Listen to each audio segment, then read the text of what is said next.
If you find yourself these days and you're feeling like, for example, time is moving super, super, super fast, it's not really that time is moving faster than before, but it's just that the nature of time is becoming more malleable and it is making some of the broadcasting more obvious because it's responding to the signals that you're sending out. Hello, Starseeds. Welcome to Source Energetics. My name is Ashtara, and today I want to share with you some perspectives and calibrations around time, which I feel has been one of the most prevalent messages that I've been receiving just as I'm channeling, because time in its essence is really going through massive shifts as our consciousness is evolving. And I discussed this a few times before, but time is an intelligent field that kind of morphs and responds to the level of consciousness that is interacting with it.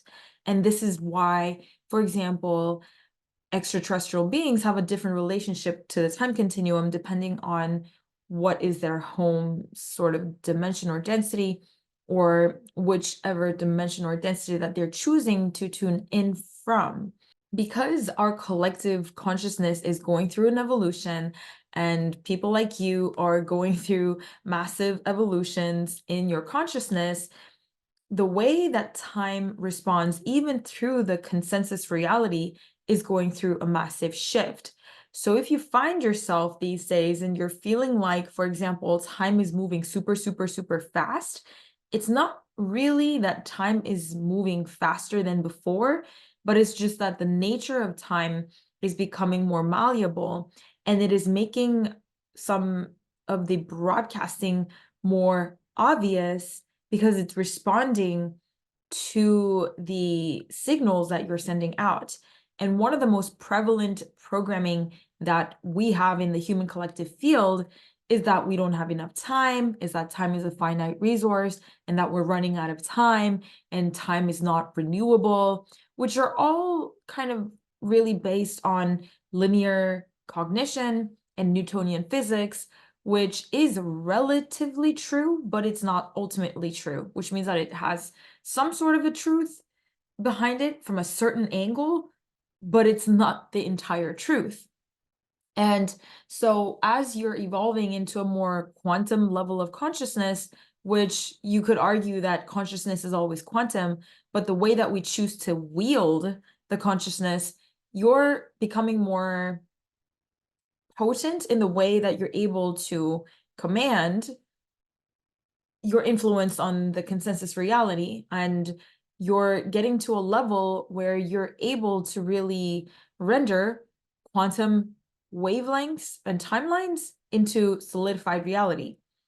And because the web of time or the continuum of time is responding to your consciousness more and more, when you have these debris or residual programming on perceiving time as finite, or that it's scarce, or that it's running out, or that it's not renewable, it will speed up and listen to you. So on one hand, if you don't catch yourself in these moments and situations and initiations that you're currently receiving and recalibrate the way that you choose to interact with time, then it's just going to keep getting faster. And then before you know it, it's going to be the end of life, which is also another beginning, but that's not going to happen to you because obviously there's a reason that you are interfacing this type of information, is because you're in a position to be able to recalibrate it. So in this video, I'm going to talk about sort of ways that you can work with the time continuum. First of all, by bringing awareness that time is changing in its nature.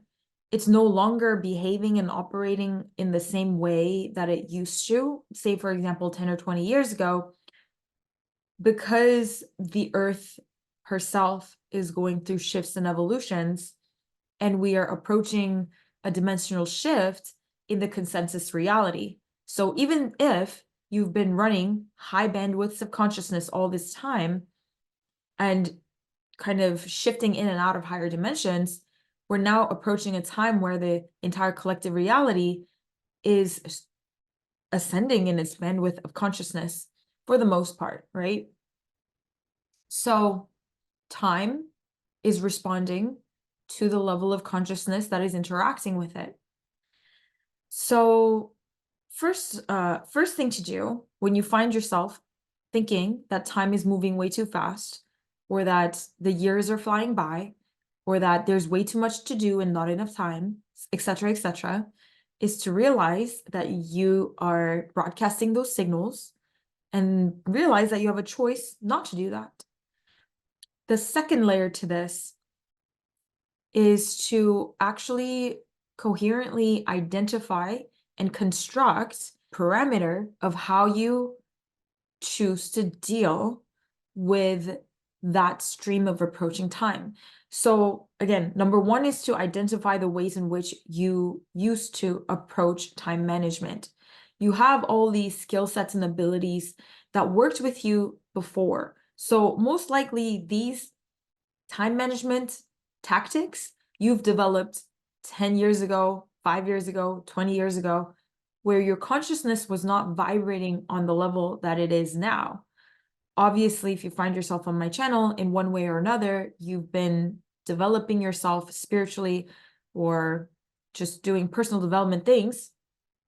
And so you're obviously vibrating on a higher frequency, and it is time for you to actually shift the projection of how time functions in your reality, because it has obviously changed.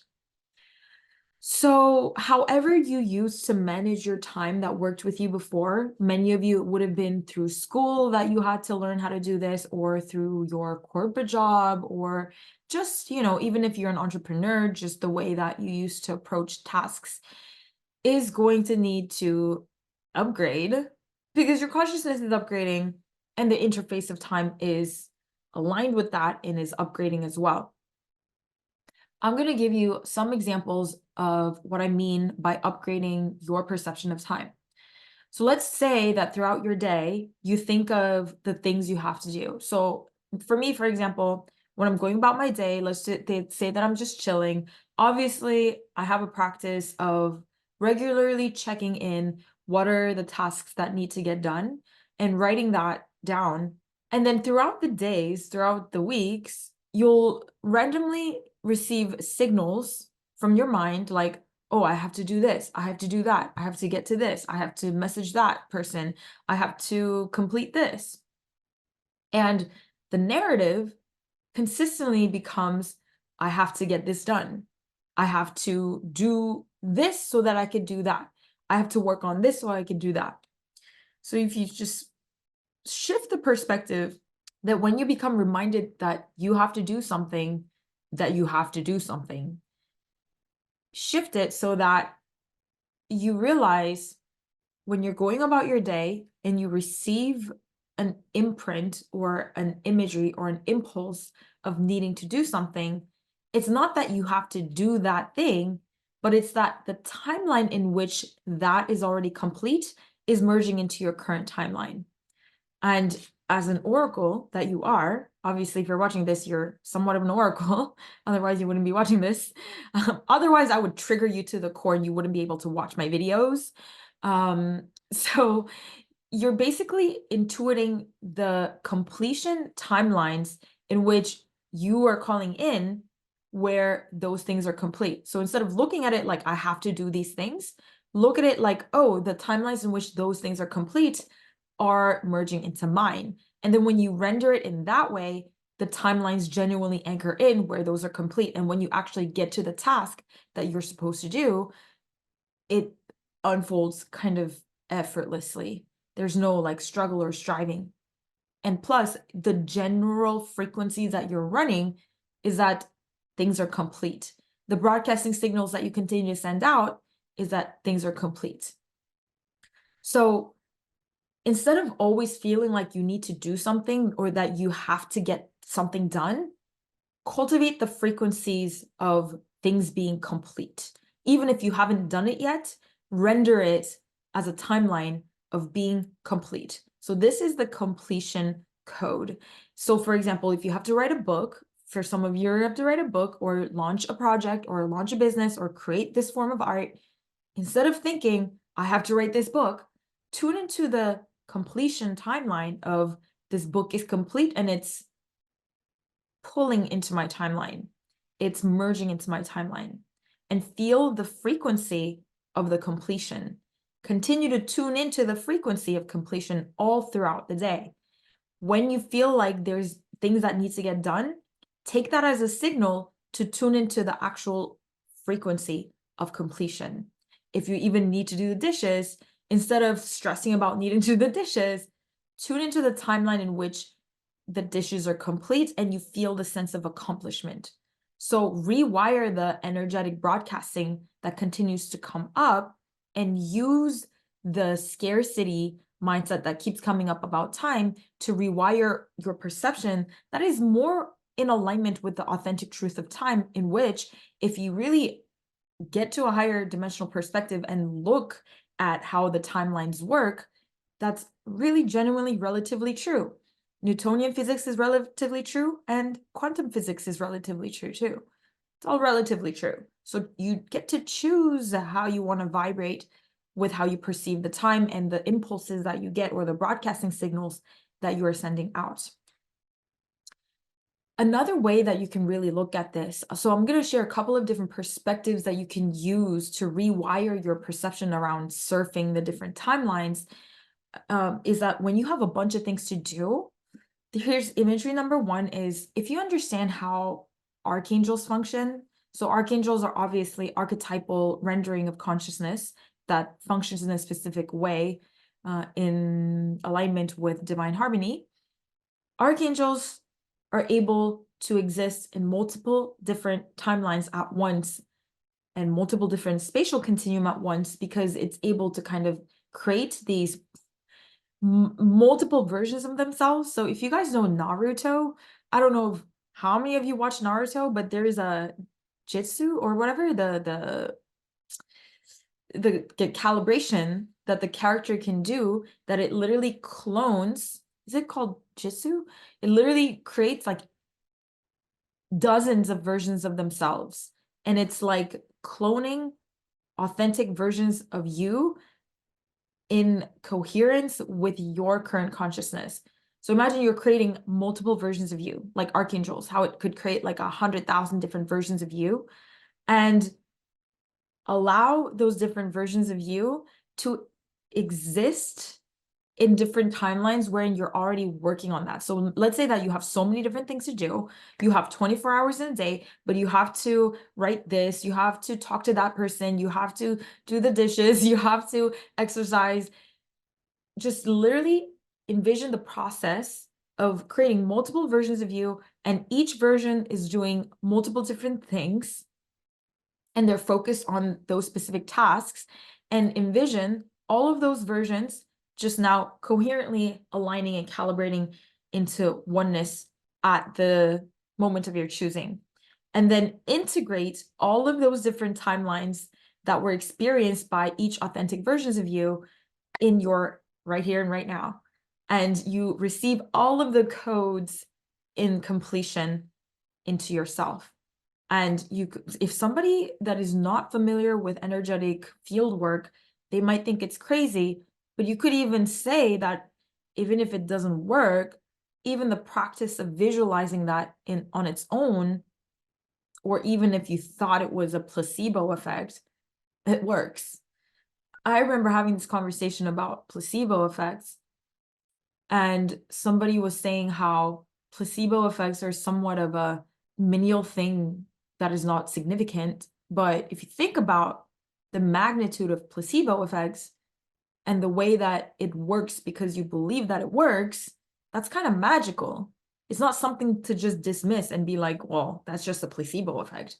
Well, think about the profound implications of placebo effects. You believe in something and then it works. But if you're familiar with field work, you know that it's not just BS. Like, that's how codes work. Your intentions are powerful, and you know, it's energetic work. Another way that you can approach this, if you don't like the whole cloning aspect, you know, that is relative to how archangels function. Another way that you can work with this is you can go about your day, and then you can choose to connect with the parallel universes, which there are infinite parallel universes. And this is not just like a woo-woo thing. Even if you read up on the most modern physics, you'll see that infinite parallel universes are actually, in theory, being studied. So imagine that you're in your current timeline, and as you're just zenned out or even just meditating, you're connecting with the infinite timelines in which you're actually performing those tasks. And you choose to connect with that version of yourself in those different timelines, and you pull in the information, frequencies, codes, and the timelines of those scenarios out of the infinite universes, and then you kind of integrate it into your current timeline so that you don't actually have to go and do everything in this timeline, but you're actually choosing to fuse and harmonize with the other timelines where you've actually put in the hours of the work that you're supposed to do. And then you'll realize that something that should have took you 5 hours only takes you 20 minutes. And all of this work helps if you're tuned into your heart space. So obviously letting go of your mind, tuning into your heart space, and entering the portal of your high heart, which is at one with every single version of you.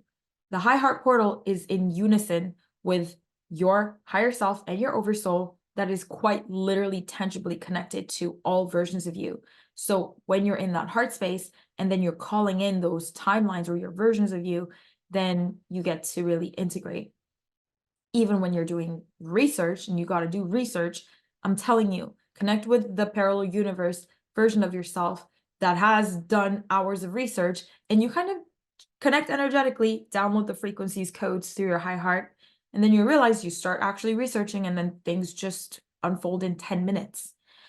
So whether you believe all of this or not, this is some of the ways in which you can time warp your reality. And these are some of the ways that you can kind of work and interface through the continuum of time from a higher level of consciousness, from a higher level of perspective. And it's interesting because I talk quite often about these fields of information or fields of consensus reality, such as the time continuum or the space continuum. And the same thing kind of goes for money. Believe it or not, these fluctuations also apply for the field of money, which is another layer of consensus reality, as with the time continuum. And if you've missed my workshop around New Earth Prosperity Codes, where I talked about this extensively, I'm actually launching a 4-part systematic calibration around the field of money and around the field of prosperity, the monetary grid work, as I call it. So I'm actually sharing a set of channelings that are completely fresh and new perspectives that haven't been shared before. So if you're watching this and you want to check that out, it's going to be freaking amazing. I'm super excited to share these codes around prosperity and abundance. So check the links below. If you want more information about that, there's a page that's going to outline all of the things you'll get to learn and all of the curriculums that are in that program.